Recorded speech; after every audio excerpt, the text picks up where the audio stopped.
नमस्ते प्रिय श्रोताओं, टेल योरसेल्फ अ स्टोरी की ओर से स्वागत है इस 1 घंटे की आध्यात्मिक यात्रा में, जहां हम ईशावास्य उपनिषद के अमर सत्यों को एक मनोहारी कहानी के माध्यम से खोजेंगे।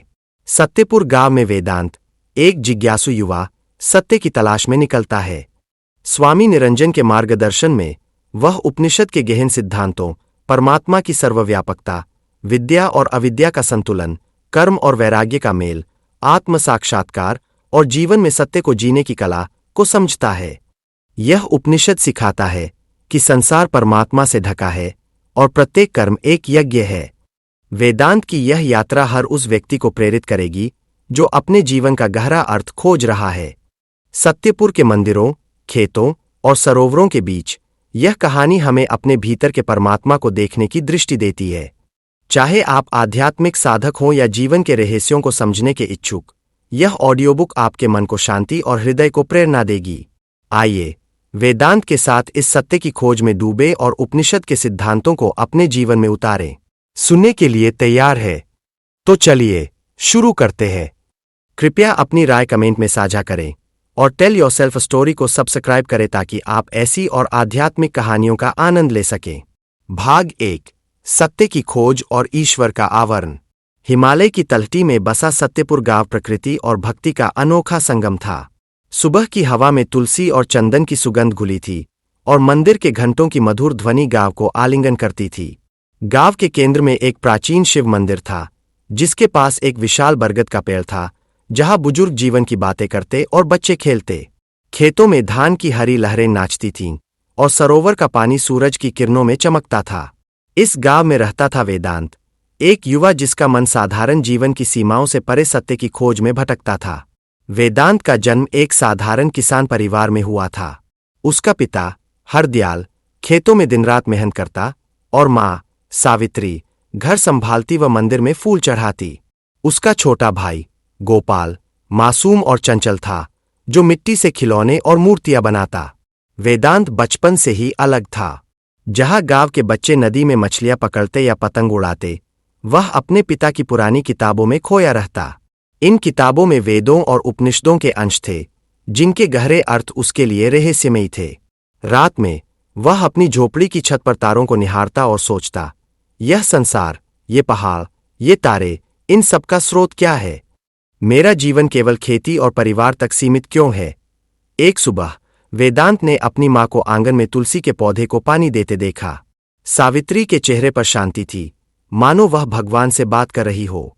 वेदांत ने पूछा, मां, क्या जीवन का कोई बड़ा उद्देश्य है? सावित्री ने मुस्कुराते हुए कहा, बेटा, भगवान सबके भीतर है।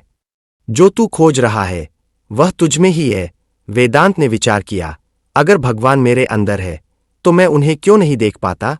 उसने रसोई में, जहां सावित्री चूल्हे पर रोटियां सेंक रही थी, पूछा, मां, तुम हर दिन मंदिर में फूल चढ़ाती हो, क्या यही सत्य है?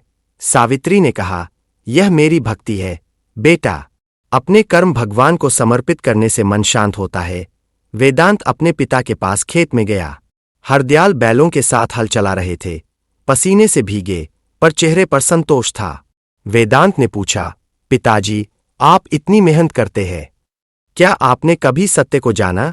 हरदयाल ने पसीना पोंछते हुए कहा, बेटा, मैं खेती करता हूं, परिवार को खिलाता हूं, भगवान पर भरोसा रखता हूं, यही मेरा सत्य है। वेदांत ने सोचा, पिताजी की बात सरल है, पर मेरा मन कुछ और खोज रहा है। वेदांत ने अपने छोटे भाई गोपाल को आंगन में मिट्टी से शिव की मूर्ति बनाते देखा। गोपाल की आंखों में रचनात्मकता की चमक थी। उसने पूछा, गोपाल, तुझे क्या सुख देता है?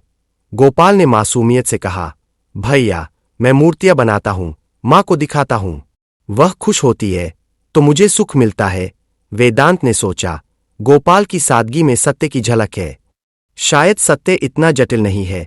वेदांत गांव के मंदिर गया, जहां बूढ़ी अम्मा जी भजन गा रही थी। उनकी कांपती आवाज में गहरी भक्ति थी और श्रोता मंत्रमुग्ध थे। वेदांत ने पूछा, अम्मा, सत्य क्या है?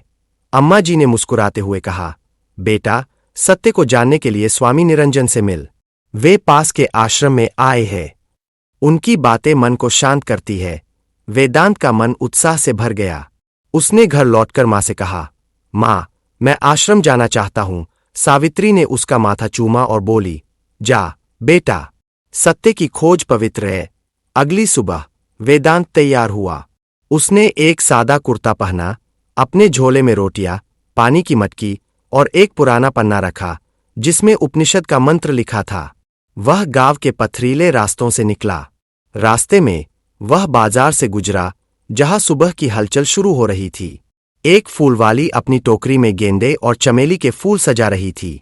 उसने वेदांत को देखकर कहा, बेटा, मंदिर के लिए फूल ले लो। वेदांत ने एक चमेली का फूल लिया और सोचा, यह फूल भी सत्य का हिस्सा है। पास ही एक कुम्हार चाक पर मटके गर रहा था, उसकी उंगलियां मिट्टी में नाच रही थीं। वेदांत ने पूछा, भैया, तुम इतने तन्मय कैसे हो? कुम्हार ने कहा, मैं मिट्टी को आकार देता हूं और इसे भगवान का काम मानता हूं। यह मेरी पूजा है। वेदांत जंगल के रास्ते से आश्रम की ओर बढ़ा। जंगल में ठंडी हवा थी और पेड़ों की पत्तियां हल्के हल्के सरसरा रही थीं। कोयल की मधुर कूक हवा में गूंज रही थी। एक छोटी नदी के किनारे एक चरवाहा अपनी भेड़ें चरा रहा था, बांसुरी की मधुर धुन बजाते हुए। वेदांत ने पूछा, भैया, तुम इतने खुश कैसे हो? चरवाहे ने कहा, मैं अपनी भेड़ों की देखभाल करता हूं और भगवान को धन्यवाद देता हूं जिन्होंने मुझे यह जीवन दिया। वेदांत ने सोचा, गांव के लोग अपने कर्मों में सत्य जीते हैं, मुझे भी यह समझना होगा। आश्रम एक सरोवर के किनारे था जहां पानी में आसमान और पेड़ों की परछाई नाचती थी। वहां एक प्राचीन वटवृक्ष के नीचे स्वामी निरंजन बैठे थे। उनके सादे साधु वस्त्र और शांत चेहरा देखकर वेदांत को लगा कि वह किसी महान आत्मा से मिल रहा है। उनके आसपास कुछ शिष्य बैठे थे और हवा में एक शांत सुगंध थी। वेदांत ने प्रणाम किया और अपनी शंका व्यक्त की, गुरुदेव, मेरा मन अशांत है। मैं संसार का स्वरूप और सत्य जानना चाहता हूं। स्वामी निरंजन ने वेदांत की आंखों में देखा। उनकी नजर में गहरी करुणा थी। उन्होंने कहा, वेदांत, तू सत्य की खोज में है। यह एक पवित्र यात्रा है। आज मैं तुझे ईशावास्य उपनिषद के प्रथम मंत्र का रहस्य बताऊंगा। उन्होंने मंत्र पढ़ा, ईशावास्यमिद सर्वं यत्किंच जगत्यां जगत तेन त्यक्तेन भुंजीथा मा गृध कस्य स्विद्धनम। वेदांत ने उत्सुकता से पूछा, गुरुदेव, इसका अर्थ क्या है? स्वामी जी ने एक कहानी सुनाई। सूर्यवंशी नाम का एक व्यापारी धन का लालच करता था। वह रात दिन सोने चांदी के पीछे भागता। एक रात स्वप्न में एक प्रकाश ने कहा, यह संसार मेरा है। वह जागा, अपने धन को गरीबों में बांटा और सत्य की खोज में निकला। उसने पाया कि सुख त्याग में है, न कि संग्रह में। वेदांत ने पूछा, क्या यह मंत्र यही सिखाता है? स्वामी जी ने सिर हिलाया और बोले, हाँ वेदांत, यह मंत्र बताता है कि यह सारा संसार पेड़, नदी, पहाड़, तू परमात्मा से ढका है। जैसे सोने का हार सोने से बना है, वैसे ही यह संसार परमात्मा का स्वरूप है। वेदांत का मन चकित था। उसने सोचा, यह विचार मेरे लिए नया है। उसने पूछा, त्याग के साथ भोग का क्या मतलब है? स्वामी जी ने समझाया, त्याग का अर्थ है मन से आसक्ति छोड़ना। संसार का उपयोग कर, पर उसे अपना न मान। जैसे एक यात्री सराय में ठहरता है, पर उसे अपना घर नहीं मानता। किसी के धन की लालसा न कर, क्योंकि सब कुछ परमात्मा का है। वेदांत ने अपने गांव के लोगों को याद किया, जो धन, जमीन और सुख के पीछे भागते थे। उसने पूछा, गुरुदेव, क्या यह सत्य मेरे लिए भी है? स्वामी जी ने मुस्कुराते हुए कहा, परमात्मा तुझ में, इस सरोवर में, इस जंगल में, हर कण में है। जब तू यह समझ लेगा तो लालच और अशांति मिट जाएगी। वेदांत ने पूछा, क्या हमें कुछ इकट्ठा नहीं करना चाहिए? स्वामी जी ने हंसकर कहा, जो मिले उसे परमात्मा का प्रसाद मानकर उपयोग कर। जरूरत से ज्यादा संग्रह मत कर। यही त्याग है। उन्होंने आगे कहा, तेरा आत्मा परमात्मा का अंश है। अज्ञान ने इसे ढक रखा है। मनन और साधना से यह सत्य तुझ पर खुलेगा। वेदांत ने पूछा, यह अज्ञान कैसे हटेगा? स्वामी जी ने गंभीर स्वर में कहा, प्रत्येक दिन इस मंत्र पर विचार कर। अपने कर्म, चाहे खेती हो, पढ़ाई हो या सेवा, परमात्मा को समर्पित कर। धीरे धीरे तेरा मन शुद्ध होगा और सत्य का प्रकाश दिखेगा। वेदांत ने स्वामी जी को प्रणाम किया और आश्रम से लौटने लगा। सरोवर के किनारे उसने अपनी परछाई देखी और सोचा, यह परछाई, यह शरीर, यह सब परमात्मा का हिस्सा है। वह मंत्र दोहराते हुए जंगल के रास्ते से गांव की ओर बढ़ा। रास्ते में एक बूढ़ा लकड़हारा सूखी लकड़ियां बटोर रहा था। वेदांत ने पूछा, बाबा, आप इतनी मेहनत क्यों करते हैं? लकड़हारे ने कहा, बेटा, मैं अपने परिवार के लिए लकड़ियां लाता हूं। भगवान मुझे देख रहा है। वेदांत ने सोचा, हर व्यक्ति के कर में सत्य छिपा है। गांव पहुंचकर वेदांत मंदिर गया। उसने एक दीप जलाया और मन में कहा, यह दीप मैं परमात्मा के लिए जलाता हूं। उसका मन शांत था और उसे लगा कि उसकी सत्य की यात्रा शुरू हो चुकी है। उस रात वह छत पर बैठा तारों को देख रहा था। प्रत्येक तारा उसे उस सत्य की याद दिला रहा था जो स्वामी जी ने बताया था, सब कुछ परमात्मा से ढका है। उसने एक नया संकल्प लिया। वह इस सत्य को अपने जीवन में उतारेगा और गहराई से समझेगा। भाग 2। विद्या और अविद्या का रहस्य। सत्यपुर गांव में एक नई सुबह ने दस्तक दी थी। सूरज की सुनहरी किरणें खेतों पर बिखर रही थीं और हवा में ताजी फसलों की सुगंध तैर रही थी। वेदांत अपनी झोपड़ी के आंगन में बैठा था, जहां उसकी मां सावित्री तुलसी के पौधे को पानी दे रही थी। पिछले दिन स्वामी निरंजन के साथ बिताए पल वेदांत के मन में गूंज रहे थे। ईशावास्य उपनिषद का प्रथम मंत्र, ईशावास्यमिद सर्वं, उसके हृदय में बस गया था। उसने सीखा था कि यह सारा संसार परमात्मा से ढका है और सच्चा सुख त्याग के साथ भोग करने में है। लेकिन इस सत्य ने उसके मन में नए सवाल जगा दिए। यदि सब कुछ परमात्मा का है, तो उसके दैनिक कर्मों का क्या अर्थ है? क्या उसके द्वारा किए गए कार्य उसे सत्य की ओर ले जाएंगे या उसे संसार में और उलझा देंगे? वेदांत ने अपनी मां की ओर देखा। सावित्री मंदिर के लिए फूलों की माला बना रही थी। उसकी उंगलियां फूलों को पिरोते हुए एक लय में नाच रही थीं। वेदांत ने पूछा, मां, तुम हर दिन मंदिर में फूल चढ़ाती हो, क्या यह कर्म तुम्हें सुख देता है?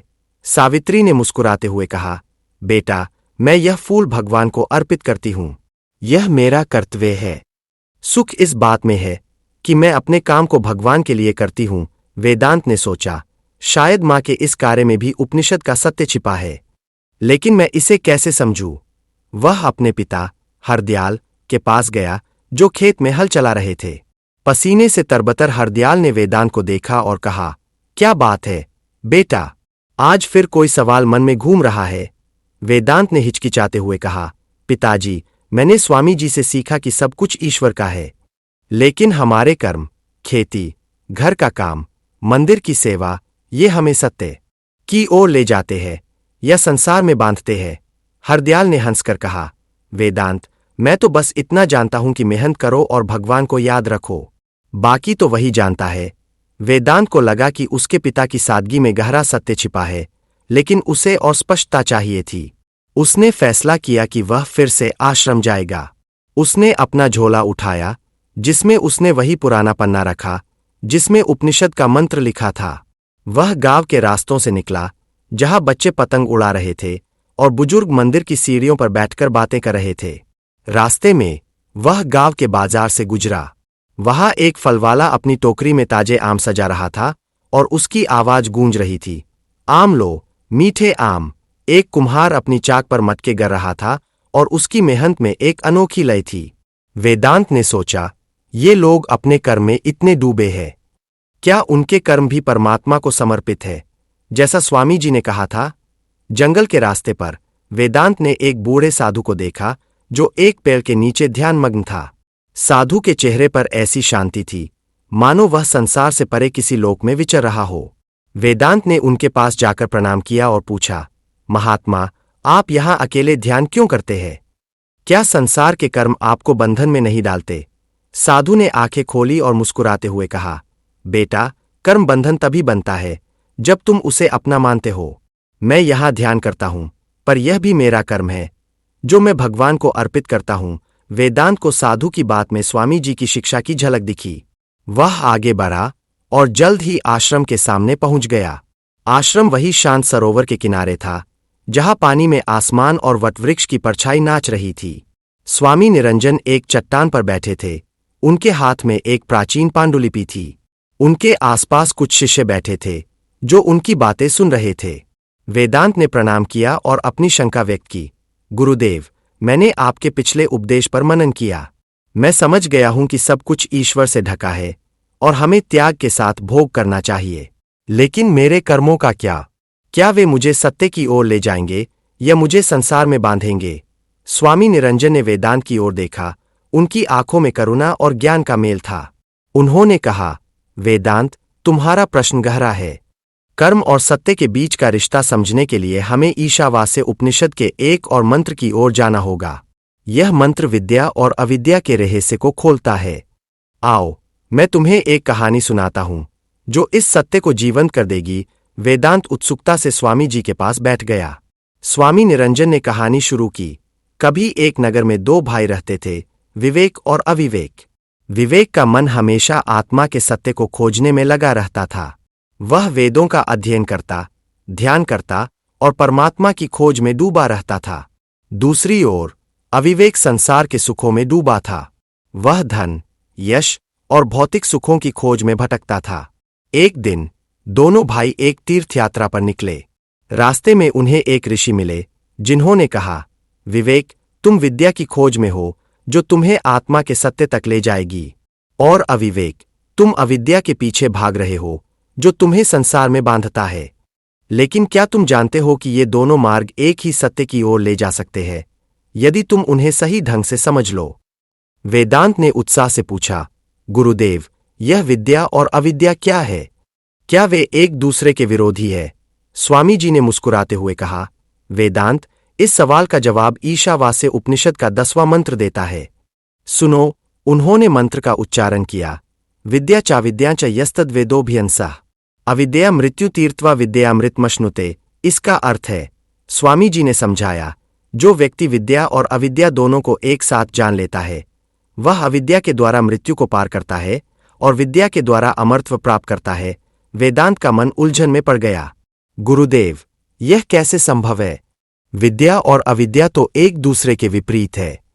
एक सत्य की ओर ले जाता है और दूसरा माया में बांधता है। फिर दोनों को एक साथ कैसे अपनाया जा सकता है? स्वामी जी ने एक गहरी सांस ली और कहानी को आगे बढ़ाया। ऋषि ने विवेक और अविवेक से कहा, विवेक, तुम विद्या की खोज में हो, लेकिन यदि तुम संसार को पूरी तरह नकार दोगे तो तुम्हारा ज्ञान अधूरा रहेगा। और अविवेक, तुम संसार के सुखों में डूबे हो, लेकिन यदि तुम आत्मा के सत्य को नजरअंदाज करोगे तो तुम्हारा जीवन मृत्यु के चक्र में फंसा रहेगा। दोनों को एक साथ अपनाओ। कर्म करो, पर उसे परमात्मा को समर्पित करके, और ज्ञान की खोज करो, पर संसार को उसका हिस्सा मानकर। वेदांत ने विचारमग्न होकर पूछा, गुरुदेव, इसका मतलब है कि हमें कर्म और ज्ञान दोनों को अपनाना चाहिए? बिल्कुल, स्वामी जी ने कहा। यह मंत्र हमें सिखाता है कि विद्या और अविद्या का समन्वय संभव है।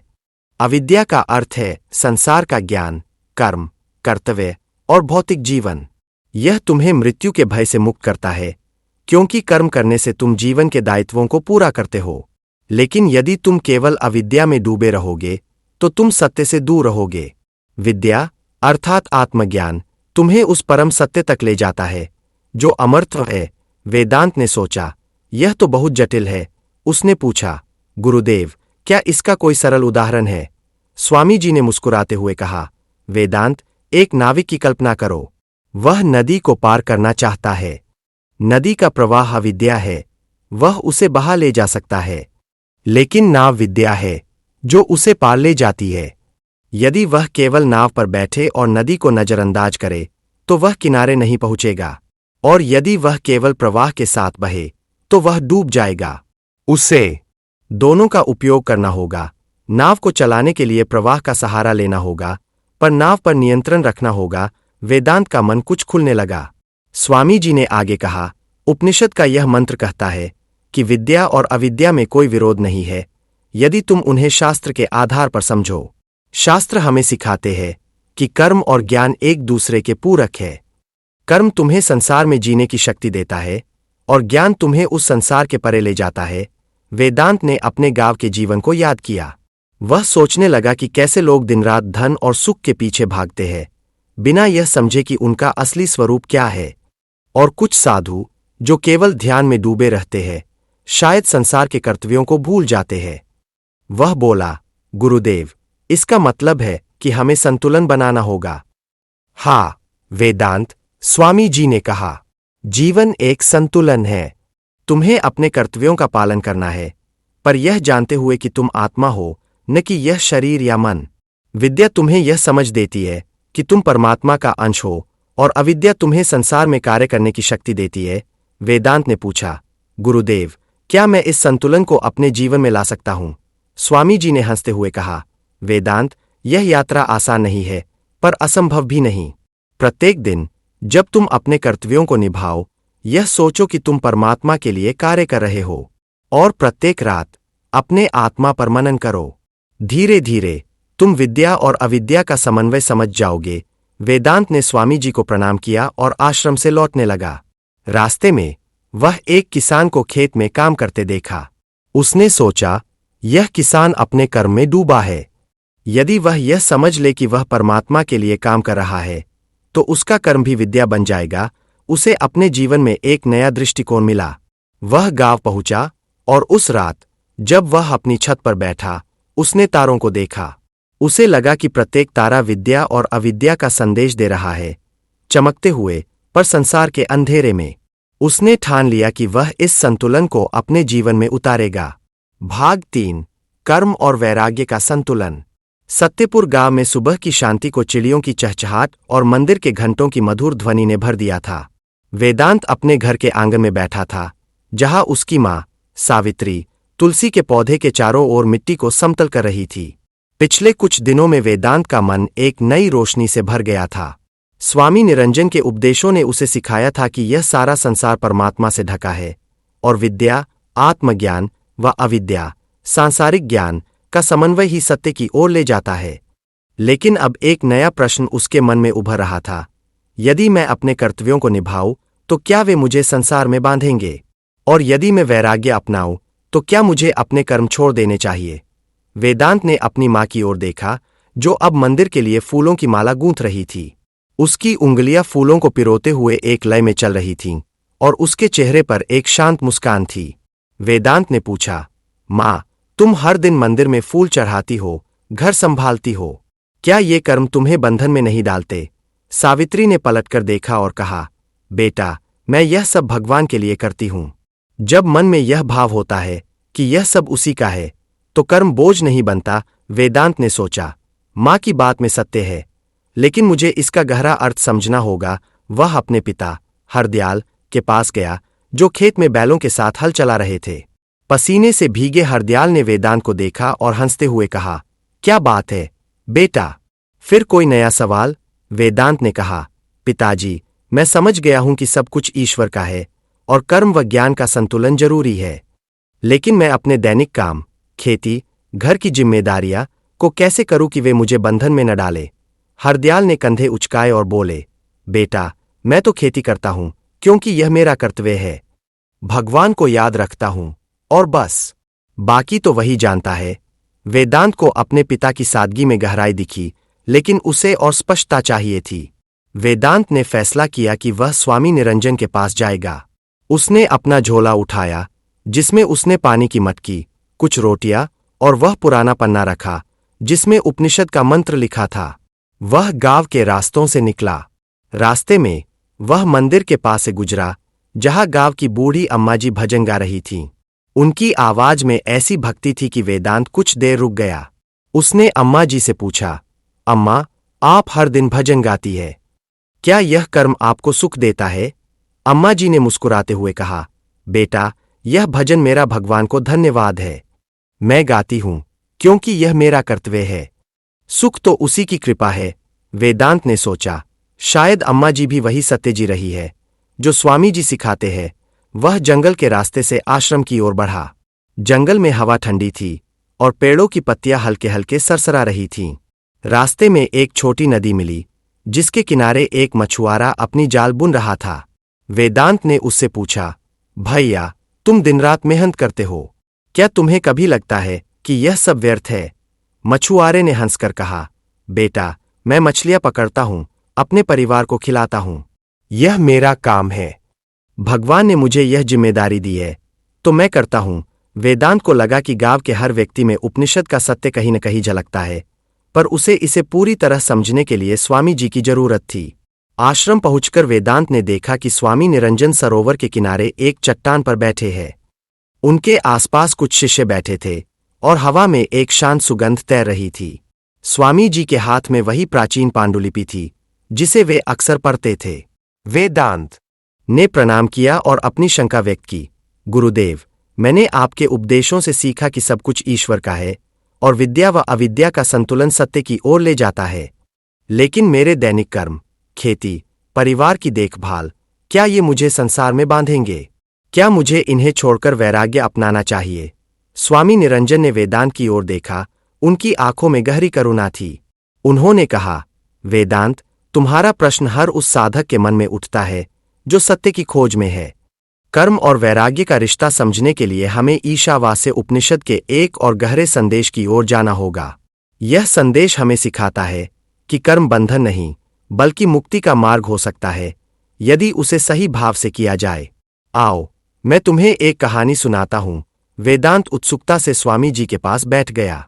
स्वामी निरंजन ने कहानी शुरू की। कभी एक गांव में एक युवक रहता था जिसका नाम था धर्मपाल। धर्मपाल एक किसान था जो दिन रात अपने खेतों में मेहनत करता। वह अपनी फसलों की देखभाल करता, गांव के मंदिर में दीप जलाता और अपने परिवार की जिम्मेदारियां निभाता। लेकिन उसके मन में एक शंका थी, मेरे ये कर्म मुझे संसार में बांध रहे हैं। क्या मुझे सब छोड़कर जंगल में तपस्या के लिए चले जाना चाहिए? एक दिन वह एक तीर्थ यात्रा पर निकला और एक ऋषि से मिला। ऋषि ने उससे पूछा, धर्मपाल, तुम अपने कर्मों को क्यों बोझ मानते हो? क्या तुम नहीं जानते कि कर्म भी सत्य का मार्ग हो सकता है यदि उसे सही भाव से किया जाए? वेदांत ने उत्साह से पूछा, गुरुदेव, यह सही भाव क्या है? स्वामी जी ने कहा, वेदांत, ईशावास्य उपनिषद हमें सिखाता है कि कर्म और वैराग्य एक दूसरे के विरोधी नहीं है। सुनो, उपनिषद का एक मंत्र कहता है, कुर्वन्नेवेह कर्माणि जिजीविषेच्छतं समाह एवं त्वयि नान्यथे तोस्ति न कर्म लिप्यति नरे। इसका अर्थ है, स्वामी जी ने समझाया, इस संसार में कर्म करते हुए 100 वर्ष तक जीने की इच्छा करो। इस तरह तुम पर कर्म का लेप नहीं लगेगा, क्योंकि कर्म का सही भाव तुम्हें बंधन से मुक्त रखता है। वेदांत का मन उलझ गया। गुरुदेव, यह कैसे संभव है? कर्म तो हमें संसार में बांधता है, फिर यह कैसे बंधन से मुक्त कर सकता है? स्वामी जी ने कहानी को आगे बढ़ाया। ऋषि ने धर्मपाल से कहा, तुम अपने खेतों में काम करते हो, पर क्या तुम यह सोचते हो कि फसल तुम्हारी है? तुम मंदिर में दीप जलाते हो, पर क्या तुम यह मानते हो कि वह दीप तुम्हारा है? यदि तुम अपने कर्मों को परमात्मा को समर्पित कर दो, तो वे तुम्हें नहीं बांधेंगे। धर्मपाल ने ऋषि की बात सुनी और अपने कर्मों को नए दृष्टिकोण से देखने लगा। उसने अपने खेतों में काम करना जारी रखा, लेकिन अब वह सोचता था कि वह परमात्मा के लिए खेती कर रहा है। उसने अपने परिवार की देखभाल की, लेकिन यह मानकर कि वे सभी परमात्मा के अंश हैं। धीरे धीरे उसके मन में वैराग्य जागा और वह अपने कर्मों में भी मुक्त हो गया। वेदांत ने विचारमग्न होकर पूछा, गुरुदेव, इसका मतलब है कि हमें कर्म छोड़ने की जरूरत नहीं है, बल्कि उन्हें सही भाव से करना है? बिल्कुल, स्वामी जी ने कहा, यह मंत्र हमें सिखाता है कि कर्म स्वयं में न तो बंधन है, न ही मुक्ति। कर्म का प्रभाव इस बात पर निर्भर करता है कि तुम उसे कैसे करते हो। यदि तुम कर्म को अपने लिए करते हो, तो वह तुम्हें बांधता है, लेकिन यदि तुम उसे परमात्मा को समर्पित करके करते हो, तो वह तुम्हें मुक्त करता है। वेदांत ने अपने गांव के जीवन को याद किया। वह सोचने लगा कि कैसे उसकी मां हर सुबह मंदिर में फूल चढ़ाती है और उसका पिता खेतों में मेहनत करता है। क्या उनके कर्म भी सत्य की ओर ले जा सकते हैं? उसने पूछा, गुरुदेव, क्या इसका कोई उदाहरण है? स्वामी जी ने मुस्कुराते हुए कहा, वेदांत, एक नदी की कल्पना करो। नदी का जल हमेशा बहता है, कभी रुकता नहीं, लेकिन वह अपने बहाव में स्वतंत्र है, क्योंकि वह अपने गंतव्य समुद्र की ओर बढ़ रही है। तुम्हारे कर्म भी ऐसे ही हो, उन्हें करते रहो, पर यह जानते हुए कि तुम्हारा गंतव्य परमात्मा है। जैसे नदी समुद्र में मिलकर अपनी पहचान नहीं खोती, वैसे ही तुम अपने कर्मों को परमात्मा में समर्पित करके मुक्त हो सकते हो। वेदांत का मन इस विचार से चकित था। स्वामी जी ने आगे कहा, उपनिषद हमें सिखाता है कि कर्म और वैराग्य एक ही सिक्के के दो पहलू है। वैराग्य का अर्थ है मन से संसार के प्रति आसक्ति छोड़ना। तुम अपने कर्तव्यों को निभाओ, पर यह मानकर कि सब कुछ परमात्मा का है। यही वह संतुलन है जो तुम्हें सत्य की ओर ले जाएगा। वेदांत ने पूछा, गुरुदेव, क्या यह संतुलन हर व्यक्ति के लिए संभव है? स्वामी जी ने गंभीर स्वर में कहा, हाँ वेदांत, यह संतुलन हर व्यक्ति के लिए है। चाहे वह किसान हो, व्यापारी हो या साधु, प्रत्येक व्यक्ति अपने कर्मों को परमात्मा को समर्पित करके वैराग्य का भाव ला सकता है। उपनिषद का यह संदेश केवल सन्यासियों के लिए नहीं, बल्कि हर उस व्यक्ति के लिए है जो सत्य को खोजना चाहता है। वेदांत ने अपने जीवन को नए दृष्टिकोण से देखना शुरू किया। वह सोचने लगा कि वह अपने दैनिक कार्यों, चाहे वह खेत में पिता की मदद करना हो, माँ के साथ मंदिर जाना हो या गांव के बच्चों को पढ़ाना हो, को परमात्मा को समर्पित कर सकता है। उसे लगा कि उसका जीवन अब एक नया अर्थ पा रहा है। स्वामी जी ने कहा, वेदांत, यह मंत्र तुम्हें सिखाता है कि जीवन एक यात्रा है। तुम्हें कर्म करना है, पर वैराग्य के साथ। तुम्हें जीना है, पर सत्य को खोजते हुए। प्रत्येक कर्म तुम्हें परमात्मा के करीब ले जा सकता है, यदि तुम उसे सही भाव से करो। वेदांत ने स्वामी जी को प्रणाम किया और आश्रम से लौटने लगा। रास्ते में वह एक बूढ़े चरवाहे से मिला जो अपनी भेड़ों को चराने में व्यस्त था। वेदांत ने उससे बात की और पूछा, बाबा, आप इतनी मेहनत क्यों करते हैं? चरवाहे ने हंसते हुए कहा, बेटा, मैं अपनी भेड़ों की देखभाल करता हूं क्योंकि यह मेरा कर्तव्य है। मैं यह नहीं सोचता कि वे मेरी है, वे तो उस परमात्मा की है जिसने मुझे यह जिम्मेदारी दी। वेदांत को चरवाहे की बात में उपनिषद का संदेश सुनाई दिया। वह गांव की ओर बढ़ा, यह सोचते हुए कि प्रत्येक कर्म, चाहे वह कितना भी छोटा हो, सत्य का मार्ग बन सकता है। उसने ठान लिया कि वह अपने जीवन में कर्म और वैराग्य का संतुलन बनाएगा। उस रात अपनी छत पर बैठकर उसने तारों को देखा और सोचा, हर कर्म एक दीप है जो परमात्मा के लिए जलाया जा सकता है। उसका मन शांत था और उसे लगा कि वह सत्य के और करीब आ गया है। भाग 4, आत्म साक्षात्कार और अद्वैत का सत्य। सत्यपुर गांव में एक शांत सुबह ने आलिंगन किया था। सूरज की किरणें सरोवर के पानी पर नाच रही थीं और हल्की हवा में नीम के पेड़ों की सुगंध तैर रही थी। वेदांत अपने घर के आंगन में बैठा था, जहां उसका छोटा भाई गोपाल मिट्टी से छोटे छोटे मटके बना रहा था। पिछले कुछ समय में वेदांत का जीवन एक नई दिशा में बढ़ चला था। स्वामी निरंजन के उपदेशों ने उसे सिखाया था कि संसार परमात्मा से ढका है, विद्या और अविद्या का संतुलन सत्य की ओर ले जाता है और कर्म को वैराग्य के साथ करने से मुक्ति मिलती है। लेकिन अब एक नया प्रश्न उसके मन को मथ रहा था, मैं कौन हूं? यदि सब कुछ परमात्मा है, तो मेरा असली स्वरूप क्या है? वेदांत ने अपने छोटे भाई की ओर देखा। गोपाल मिट्टी को गूंथते हुए गुनगुना रहा था, उसका चेहरा मासूमियत से भरा था। वेदांत ने पूछा, गोपाल, तू इतना खुश कैसे रहता है? गोपाल ने हंसते हुए कहा, भैया, मैं मटके बनाता हूं, माँ को दिखाता हूं और वह खुश हो जाती है। बस यही मेरा सुख है। वेदांत ने सोचा, गोपाल की सादगी में शायद कोई गहरा सत्य छिपा है। लेकिन मेरा मन क्यों इतना बेचैन है? मुझे अपने असली स्वरूप को जानना होगा। वह अपनी माँ सावित्री के पास गया, जो रसोई में चूल्हे पर रोटियां सेंक रही थी। धुएं के बीच उसका चेहरा शांत और संतुष्ट था। वेदांत ने पूछा, माँ, तुम दिन रात काम करती हो, फिर भी तुम्हारा मन शांत कैसे रहता है? सावित्री ने मुस्कुराते हुए कहा, बेटा, मैं यह सब अपने परिवार के लिए करती हूं और भगवान को साक्षी मानती हूं। जब मन में यह भाव हो कि सब कुछ उसी का है, तो बेचैनी नहीं रहती। वेदांत को माँ की बात में स्वामी जी की शिक्षा की झलक दिखी, लेकिन वह और गहराई चाहता था। वेदांत अपने पिता हरदयाल के पास खेत में गया। हरदयाल बीज बो रहे थे, उनकी आंखों में फसल की उम्मीद चमक रही थी।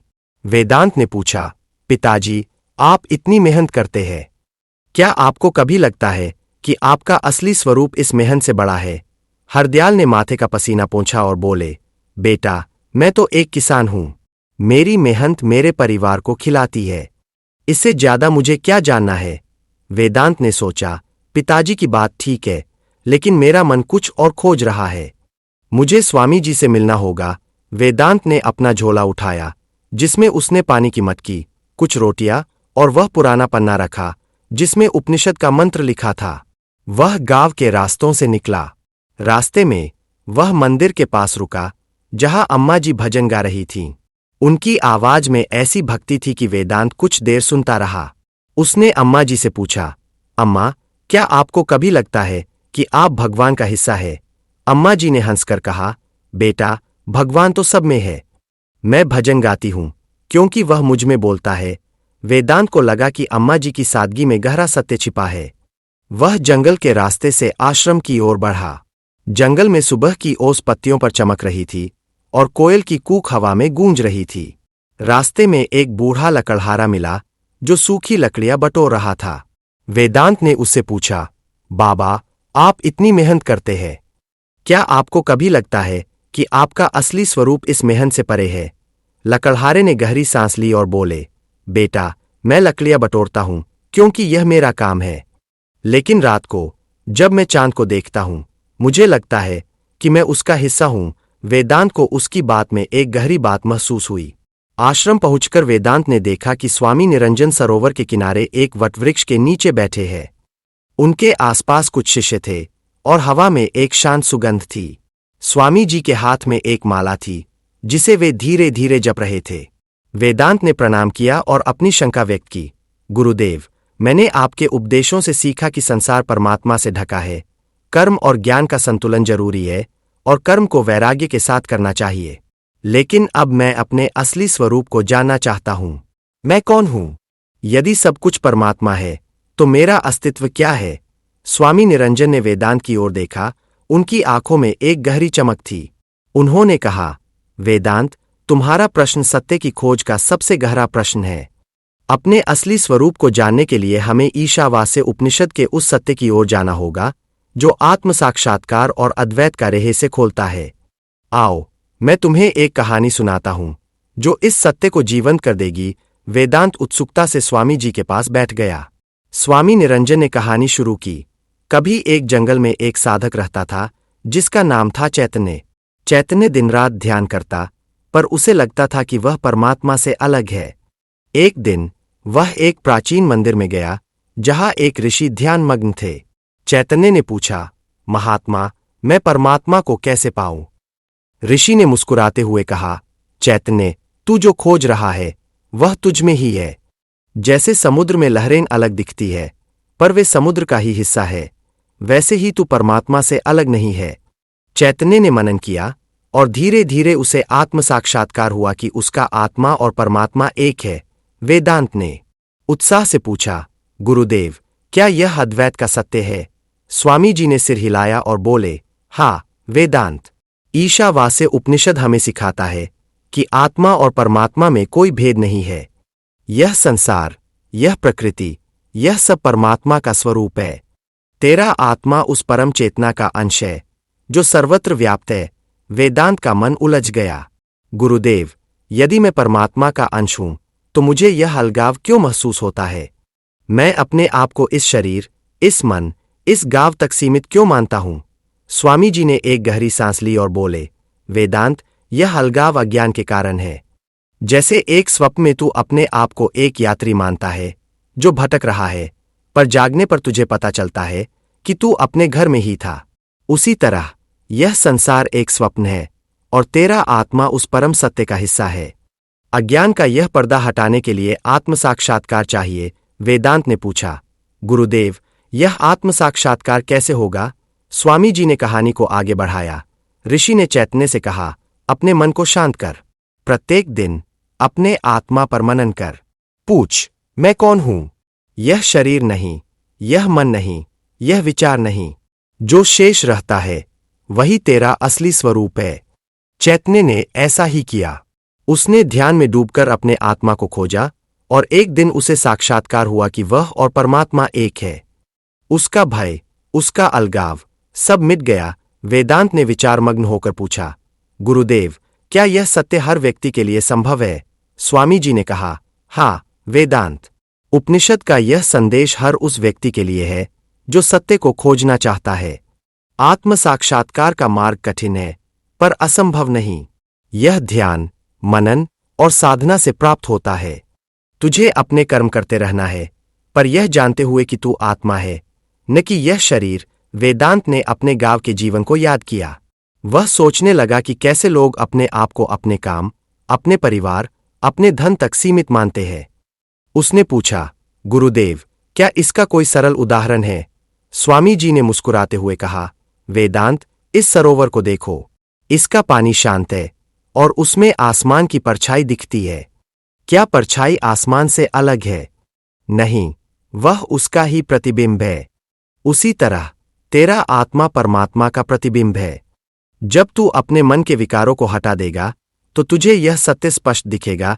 वेदांत का मन इस विचार से चकित था।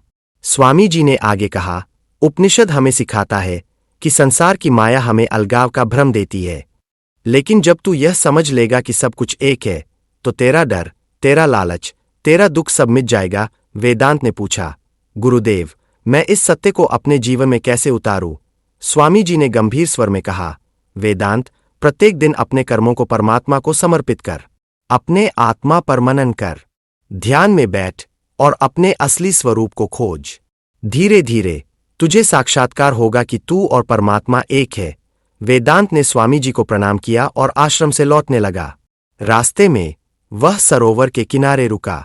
उसने पानी में अपनी परछाई देखी और सोचा, यह परछाई मुझसे अलग नहीं है और मैं परमात्मा से अलग नहीं हूं। उसे एक गहरी शांति महसूस हुई। वह गांव की ओर बढ़ा, यह सोचते हुए कि उसकी यात्रा अब एक नए मोड़ पर है। वह गांव पहुंचा और उस रात अपनी छत पर बैठकर उसने तारों को देखा। प्रत्येक तारा उसे उस एक सत्य की याद दिला रहा था, सब कुछ परमात्मा है।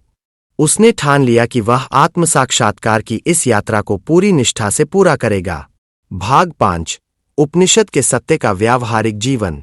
सत्यपुर गांव में एक नई सुबह ने अपने रंग बिखेरे थे। सूरज की किरणें खेतों पर सुनहरी चादर बिछा रही थीं और मंदिर के घंटों की मधुर ध्वनि हवा में गूंज रही थी। वेदांत अपने घर के आंगन में बैठा था, जहां उसका छोटा भाई गोपाल मिट्टी से छोटी छोटी मूर्तियां बना रहा था। पिछले कुछ समय में वेदांत का जीवन एक गहरे परिवर्तन से गुजर रहा था। स्वामी निरंजन के उपदेशों ने उसे सिखाया था कि संसार परमात्मा से ढका है, विद्या और अविद्या का संतुलन सत्य की ओर ले जाता है, कर्म को वैराग्य के साथ करना मुक्ति देता है और आत्मा व परमात्मा एक है। लेकिन अब एक नया प्रश्न उसके मन में था, इन सत्यों को मैं अपने दैनिक जीवन में कैसे उतारूं? क्या मैं अपने साधारण कार्यों को आध्यात्मिक बना सकता हूं? वेदांत ने गोपाल की ओर देखा, जो मिट्टी की एक छोटी शिव मूर्ति गढ़ रहा था। उसकी आंखों में रचनात्मकता की चमक थी। वेदांत ने पूछा, गोपाल, तू इन मूर्तियों को बनाकर इतना खुश क्यों रहता है? गोपाल ने मासूमियत से जवाब दिया, भैया, मैं इन्हें मंदिर में चढ़ाने के लिए बनाता हूं। माँ कहती है कि भगवान इन्हें देखकर खुश होते हैं। वेदांत ने सोचा, गोपाल का यह छोटा सा कार्य भी परमात्मा को समर्पित है। शायद यही उपनिषद का सत्य है। वह अपनी माँ सावित्री के पास गया, जो रसोई में चूल्हे पर दाल पका रही थी। धुएं के बीच उसका चेहरा शांत और संतुष्ट था। वेदांत ने पूछा, माँ, तुम दिन रात घर के लिए काम करती हो, क्या यह सब करने से तुम्हें लगता है कि तुम भगवान के करीब हो? सावित्री ने मुस्कुराते हुए कहा, बेटा, मैं यह सब अपने परिवार के लिए करती हूं और भगवान को साक्षी मानती हूं। जब मैं खाना बनाती हूं तो सोचती हूं कि यह भगवान का प्रसाद है, इससे मेरा मन शांत रहता है। वेदांत को लगा कि उसकी मां अनजाने में उपनिषद के सत्य को जी रही थी। वह अपने पिता हरदयाल के पास खेत में गया। हरदयाल गेहूं की फसल की सिंचाई कर रहे थे। उनकी आंखों में मेहनत की थकान थी, पर चेहरे पर संतोष था। वेदांत ने पूछा, पिताजी, आप इतनी मेहनत करते हैं, क्या आपको लगता है कि यह काम आपको सत्य के करीब ले जाता है? हरदयाल ने हंसकर कहा, बेटा, मैं खेती करता हूं क्योंकि यह मेरा कर्तव्य है। मैं भगवान से प्रार्थना करता हूं कि फसल अच्छी हो ताकि मेरा परिवार और गांव खा सके। इससे ज्यादा मुझे क्या चाहिए? वेदांत ने सोचा, पिताजी का यह कर्म भी परमात्मा को समर्पित है, लेकिन मुझे इसे अपने जीवन में कैसे लागू करना है, यह समझना होगा। वेदांत ने फैसला किया कि वह स्वामी निरंजन के पास जाएगा।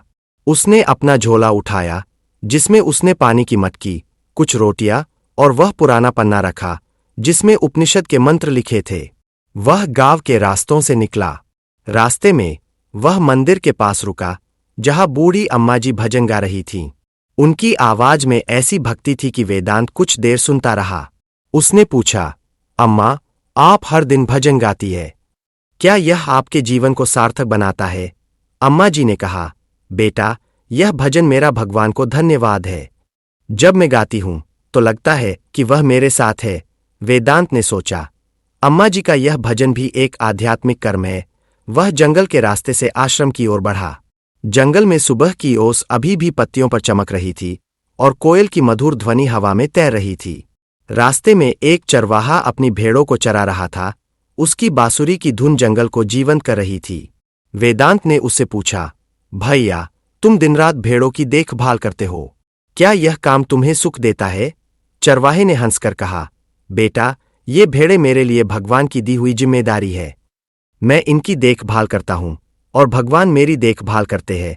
वेदांत को लगा कि गांव के हर व्यक्ति में उपनिषद का सत्य कहीं न कहीं झलकता है। आश्रम पहुंचकर वेदांत ने देखा कि स्वामी निरंजन सरोवर के किनारे एक चट्टान पर बैठे हैं। उनके आसपास कुछ शिष्य थे और हवा में एक शांत सुगंध थी। स्वामी जी के हाथ में एक तुलसी की माला थी, जिसे वे धीरे धीरे जप रहे थे। वेदांत ने प्रणाम किया और अपनी शंका व्यक्त की, गुरुदेव, मैंने आपके उपदेशों से सीखा कि संसार परमात्मा से ढका है, कर्म और ज्ञान का संतुलन जरूरी है और मेरा आत्मा परमात्मा का अंश है। लेकिन मैं इन सत्यों को अपने दैनिक जीवन में कैसे उतारूं? क्या मेरे साधारण कार्य आध्यात्मिक हो सकते हैं? स्वामी निरंजन ने वेदांत की ओर देखा। उनकी आंखों में गहरी करुणा थी। उन्होंने कहा, वेदांत, तुम्हारा प्रश्न हर उस साधक का प्रश्न है जो सत्य को अपने जीवन में जीना चाहता है। ईशावास्य उपनिषद हमें सिखाता है कि जीवन का प्रत्येक क्षण, प्रत्येक कर्म परमात्मा की ओर ले जा सकता है, यदि उसे सही भाव से किया जाए। आओ, मैं तुम्हें एक कहानी सुनाता हूं जो इस सत्य को स्पष्ट करेगी। वेदांत उत्सुकता से स्वामी जी के पास बैठ गया। स्वामी निरंजन ने कहानी शुरू की। कभी एक गांव में एक कारीगर रहता था जिसका नाम था विश्वकर्मा। वह दिन रात लकड़ी से सुंदर मूर्तियां बनाता। गांव के लोग उसकी कला की प्रशंसा करते, पर विश्वकर्मा को लगता कि उसका काम केवल सांसारिक है। एक दिन वह एक साधु से मिला और पूछा, महात्मा, मेरे ये कार्य मुझे सत्य से दूर रखते हैं, क्या मुझे इन्हें छोड़ देना चाहिए? साधु ने मुस्कुराते हुए कहा, विश्वकर्मा, तेरा प्रत्येक कर्म परमात्मा का सृजन है। जब तू मूर्तियां बनाता है तो उसे भगवान को समर्पित कर।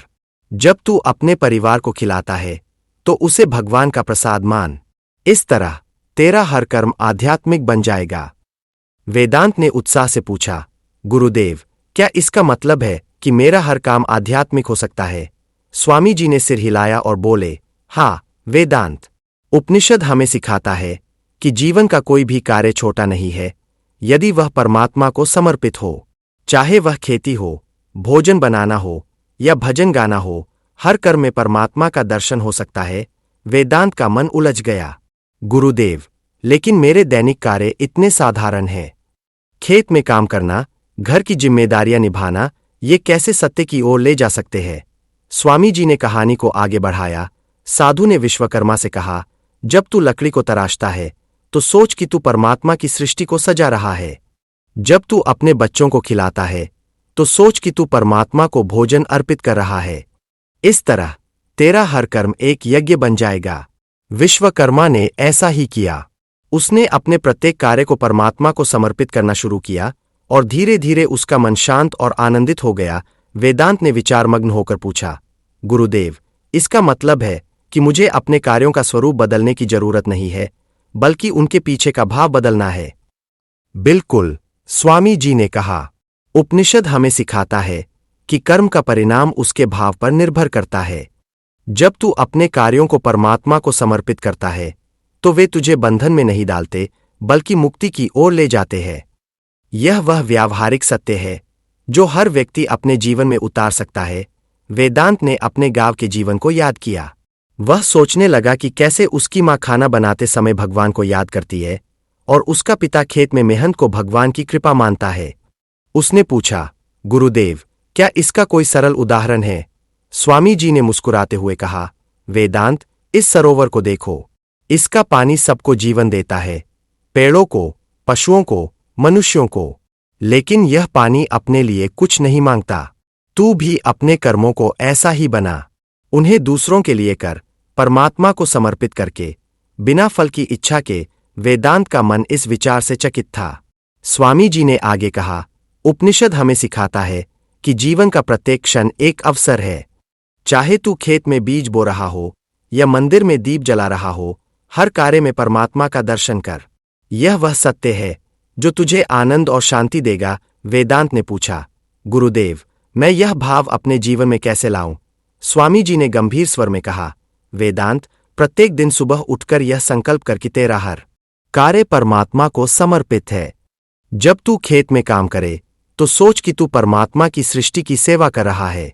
जब तू अपने परिवार के साथ समय बिताए तो सोच कि तू परमात्मा के अंशों की देखभाल कर रहा है। और प्रत्येक रात अपने दिन के कार्यों पर मनन कर और देख कि क्या तूने उन्हें सही भाव से किया। वेदांत ने स्वामी जी को प्रणाम किया और आश्रम से लौटने लगा। रास्ते में वह एक किसान को खेत में काम करते देखा। उसने सोचा, यह किसान अपने कर्म को परमात्मा को समर्पित कर सकता है। वह गांव पहुंचा और उस रात अपनी छत पर बैठकर उसने तारों को देखा। प्रत्येक तारा उसे याद दिला रहा था कि उसका हर कार्य एक यज्ञ हो सकता है। उसने ठान लिया कि वह अपने जीवन को उपनिषद के सत्य से सजाएगा।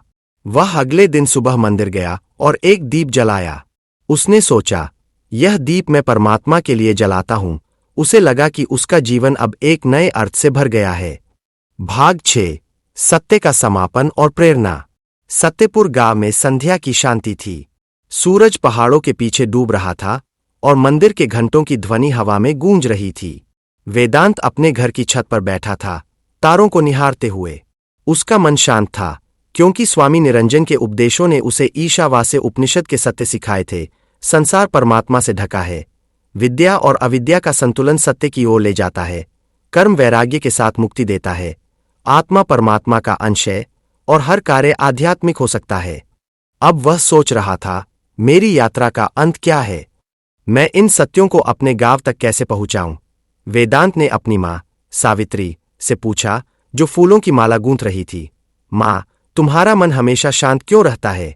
सावित्री ने मुस्कुराते हुए कहा, बेटा, मैं अपने काम को भगवान को समर्पित करती हूं। यही मेरा सुख है। वेदांत ने अपने पिता हरदयाल से खेत में बात की। हरदयाल ने कहा, मैं खेती करता हूं क्योंकि यह मेरा कर्तव्य है। भगवान पर भरोसा रखता हूं। वेदांत को लगा कि उसके माता पिता अनजाने में उपनिषद का सत्य जी रहे हैं। वेदांत ने स्वामी निरंजन से अंतिम मार्गदर्शन लेने का फैसला किया। वह आश्रम गया जहां स्वामी जी सरोवर के किनारे बैठे थे। वेदांत ने प्रणाम किया और पूछा, गुरुदेव, मैंने उपनिषद के सत्य सीखे।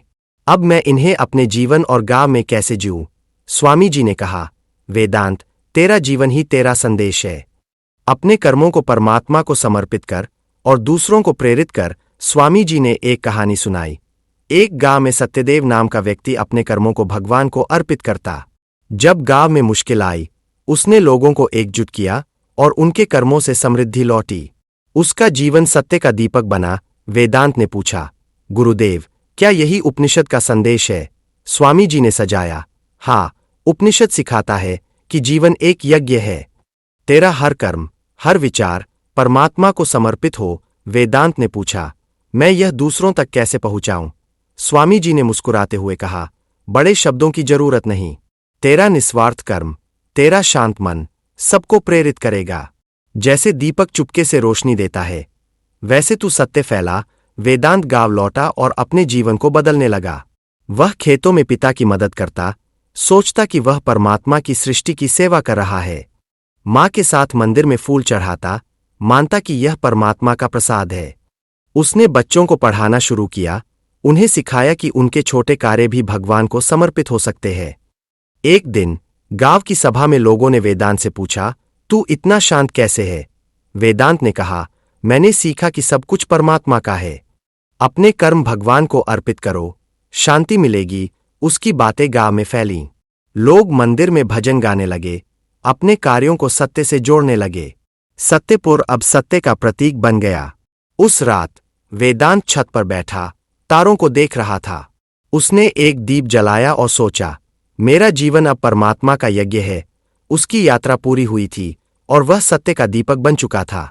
नमस्ते प्रिय श्रोताओं, टेल योरसेल्फ स्टोरी की ओर से इस 1 घंटे की आध्यात्मिक यात्रा को पूरा करने के लिए आपका हृदय से धन्यवाद। वेदांत की सत्यपुर गांव में सत्य की खोज स्वामी निरंजन के मार्गदर्शन में हमें ईशावास्य उपनिषद के गहन सत्यों से जोड़ती है। परमात्मा की सर्वव्यापकता, विद्या और अविद्या का संतुलन, कर्म और वैराग्य का मेल, आत्म साक्षात्कार और जीवन में सत्य को जीने की कला। वेदांत ने सीखा कि यह संसार परमात्मा से ढका है और प्रत्येक कर्म एक यज्ञ बन सकता है। उसकी यात्रा हमें प्रेरित करती है कि हम भी अपने दैनिक जीवन में इन सिद्धांतों को अपनाएं। यह ऑडियोबुक न केवल एक कहानी है, बल्कि एक निमंत्रण है अपने भीतर के परमात्मा को खोजने और अपने कर्मों को निस्वार्थ भाव से करने का। जैसे वेदांत ने अपने गांव को सत्य का दीपक बनाया, वैसे ही आप भी अपने जीवन को आलोकित करें। इस उपनिषद का संदेश सरल है, सब कुछ परमात्मा का है और सत्य जीने में है। हम आशा करते हैं कि यह यात्रा आपके मन को शांति और हृदय को प्रेरणा देगी। कृपया अपने विचार कमेंट में साझा करें और इस ऑडियोबुक को अपने मित्रों और परिवार के साथ शेयर करें। अधिक आध्यात्मिक कहानियों और उपनिषदों की खोज के लिए टेल योरसेल्फ स्टोरी को सब्सक्राइब करें और बेल आइकन दबाएं ताकि आप कोई भी नया अपलोड मिस न करें। फिर मिलेंगे एक नई सत्य की खोज में। नमस्ते।